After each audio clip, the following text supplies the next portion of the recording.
survival of brain injury can look very normal. Okay, so that is the most difficult part for people to understand. How come your loved ones look normal? How come they can go to work? They can work very effectively as a restaurant owner, hair salon, beautician, and all of that. But then they couldn't remember what they ate this morning. That's right. Yeah. So how do you explain that? It really is different areas of the brain have been injured and different memory banks have been injured. So the short-term memory is the first thing to go. I mean, it's amazing. We do not understand why in evolution short-term memory was not protected better, because it is the most important thing for survival. Oh, it's sensory contact with the world. Yes. And it goes immediately. It's the first thing. Long-term memory is sort of hardwired into the brain. So a lot of the old stuff you will remember. You talk to elderly people who, as you say, can't remember that what they had for breakfast this morning. Somebody had to get them dressed and bathed, etc. But they can tell you the temperature, of a day 35 years ago when they were doing some activity. And it's amazing. But there's just two types of memory banks that are at work here. Absolutely amazing how our brain works. And this is what the general public is not aware. Our long-term memory is stay intact, and it's kind of the last thing to go. But our humanity is pretty much within the frontal lobe function of short-term memory, because memory is our bank account. If we keep withdrawing and we can't put anything back in, pretty much we're going to run in deficit. So with the short-term memory loss, the condition that the American Alzheimer's Association has classified, and when we diagnose people, we put them in the category what is called mild cognitive impairment. And then people don't understand what that is. They say, well, you only have mild, so, you're fine, there's nothing wrong with you. That's that old statement, you're only a little bit pregnant. Okay. It's identical to that. How would you explain mild cognitive impairments? Mild cognitive impairment? I think it's sort of a misnomer. Misnomer. Just think, mild cognitive impairment is misleading to begin with. Forgetfulness is not mild. Going to the wrong room is not mild. Forgetting what you had for breakfast is not mild. Forgetting your children's names is not mild. These kinds of qualitative judgments about other people has really interfered with our ability to deal appropriately with brain injury. Right. And what we need to be aware is that dementia or Alzheimer is not a condition you sustain overnight. It can take 10 years into the making. So initially, a person being diagnosed with mild cognitive impairment, they're pretty much well into the stages of dementia. So the American Alzheimer's Association classified it as 5 stages. Initially you have preclinical, which is you normal, and then you have mild cognitive impairment, which is you on the way, you're on the road, you're on the second stage of forgetfulness. And then you have mild dementia, then moderate dementia, then severe dementia. So that pretty much is the brain is washed ashore, the lights is on and nobody's home. That's right. That kind of condition. And the other thing is people have a lot of problems with a process we call information processing. Right. Which frustrates the family no end, because before we used to tell you something, you got it. Mm-hmm. Now we repeat it and we repeat it. And 4 or 5 times we have to tell you something before the light clicks and you go, oh yeah, I understand. That's the problem of the brain, unable to process in regular time the information that it is receiving, which then renders the individual to look like a fool, and they feel like a fool. It's embarrassing. Yeah. It's a cognitive traffic jam.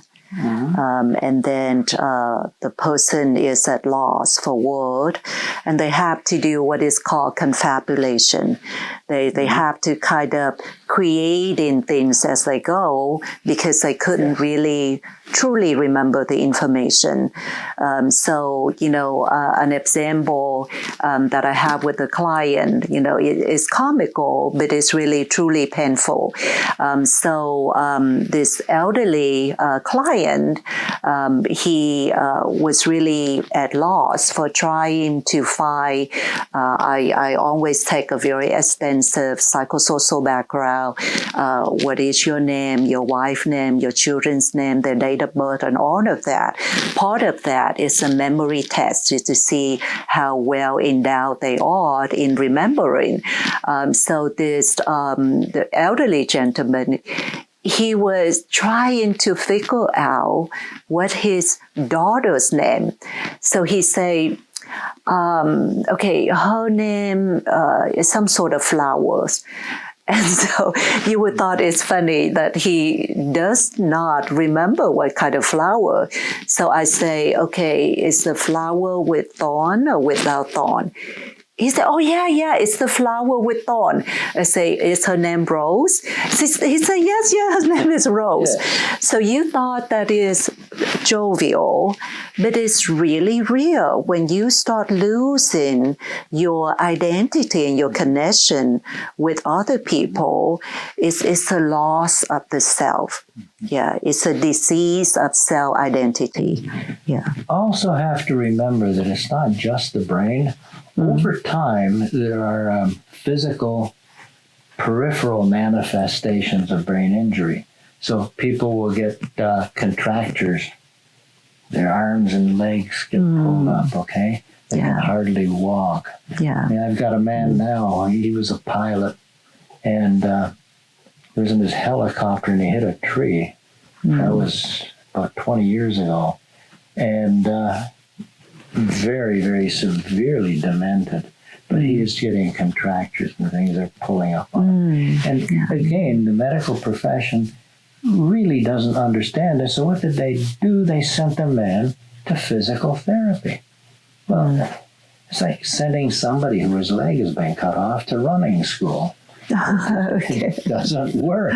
It's part of the process, and it's up to the medical profession to adjust and adapt to the needs of these people, recognizing accurately what their needs are. Yeah, I really appreciate hearing that. And everyone, I hope that we were able to share the information that we have in the treatment with people with traumatic brain injury in general, and with the Vietnamese population in Pacific, going through a 50 years war, going to wartime trauma, escape trauma, communist brutality, domestic violence, motorcycle accident. It's the third largest country of motorcycle consumptions. You cannot going through all of that experience and come out fully intact. So when our people say that they have these kind of injuries, we have to listen. The medical professional needs to honor their experience and need to check them thoroughly for past history related to current forgetfulness, information processing deficit, delayed recalls, the thing that Dr. Adam talked about. So, Dr. Adam, do you have anything else you want to add to? Yes. Okay. what the general practitioners very frequently do is say, oh, you have some memory problems. I'm going to send you for a CAT scan or an MRI. And I just hold my head because nothing is going to show up on it. The injuries to the brain in a lot of these incidents don't show any changes in the architecture or in the structure of the brain. Yeah. So the CAT scan comes back, and I mean, they look perfectly normal, really. And everybody goes, see, There's nothing wrong with you. But we have other scans in nuclear medicine, single photon emission computed tomography, which is shrunk down to SPEC scan. Okay? I do a lot of nuclear medicine scanning, and it shows us that, fine, the building looks good, okay, but there's nothing functioning. Yes. And basically, with the SPEC scan, it's a functional scan. We're looking to see if what you see on the CAT scan is this wonderful architecture, and it's all intact. It doesn't tell us if it's working. The SPEC scan is going to show it, and what we see are massive areas of reduced activity of the neurons, the brain cells, and large black areas, and that's much more definitive, and it really should be the standard of care. The standards of care that we lack. Because of our insurance situation in this country, we can't make it a standard of care. Right. You can only do it if somebody's got good insurance or has a lot of money. They're about $2,000, these scans, so they are expensive, but they're really very worthwhile. We learn a lot as physicians from seeing them, and it does validate for many people when you put the picture down and say, look, there it is. Okay. Thank you for that invaluable information.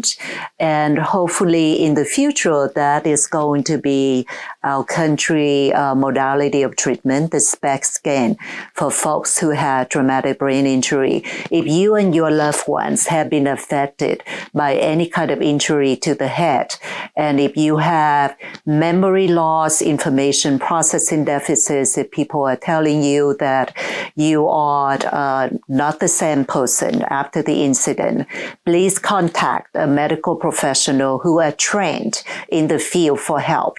Make sure you ask your medical professional if they have training in traumatic brain injury. And we love you very much. Please take care. Do not have any kind of injury to your head. Protect your children, for your family member heads very well. See you next time, and please take care of yourself and your loved ones. If you would like to learn more about how traumatic brain injury can affect you and your loved ones, please subscribe to this channel and ring the bell at the bottom corner to be notified when a new video is uploaded.